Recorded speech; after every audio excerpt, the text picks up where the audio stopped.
আজ আমার মনে হচ্ছে একটু বদমেজাজি বদরাগী বাবা হওয়া আমার উচিত ছিল।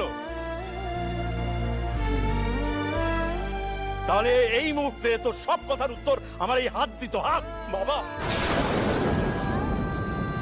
বিশেষ করে তোকে নিয়ে তোর এই অভদ্র আচরণ দেখে দেখে দেখে দেখে দেখে আমি ক্লান্ত হয়ে গেছি, আর ভালো লাগছে না। এবারে কি চুপ কর, অনেক বলেছিস, অনেক। যতটা বলার তার 10 গুণ বলে ফেলেছি। হ্যাঁ, মানছি মানছি আজকে পল্লবীর বাড়ি ফিরতে একটু রাত হয়েছে। তো ও তো বলল অফিসে একটা এমার্জেন্সি হয়েছিল, তো হতেই পারে, তোর আমার হয় না?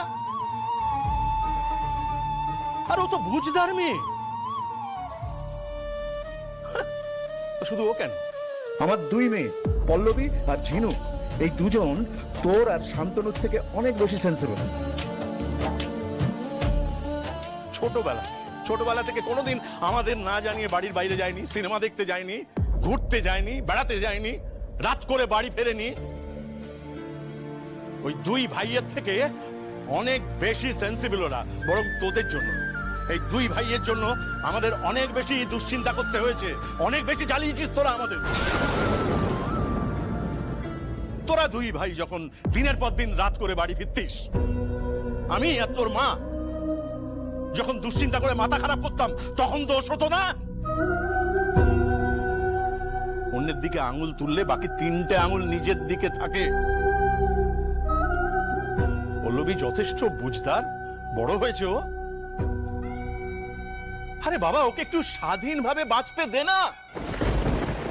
চাকরি করছে, নিজের পায়ে দাঁড়িয়েছে, স্বাধীনভাবে বাঁচার অধিকার তো ওর আছে। হ্যাঁ,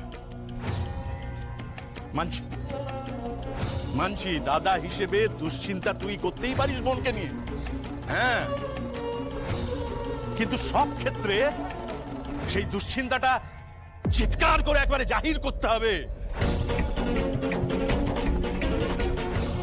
বারবার আঙুল তুলে বলতে হবে, এই দেখ তোকে আমি কতটা ভালোবাসি, তোর জন্য কতটা দুশ্চিন্তা করছি, কত টেনশন করছি তোকে নিয়ে। এটাও তো ঠিক না। তুই তো এই কথাগুলো ওকে অন্যরকম ভাবে বোঝাতে পারতিস, ভালো মুখে বলতে পারতিস, তুই তো তা করলি না। কি করলি তুই? তুই ওকে অপমান করলি। মেয়েটা কাঁদতে কাঁদতে চলে গেল। সত্যি হয়েছে, আমার ভাল লাগছে না। আমার মনে হচ্ছে অনেক হয়েছে, অনেক হয়েছে।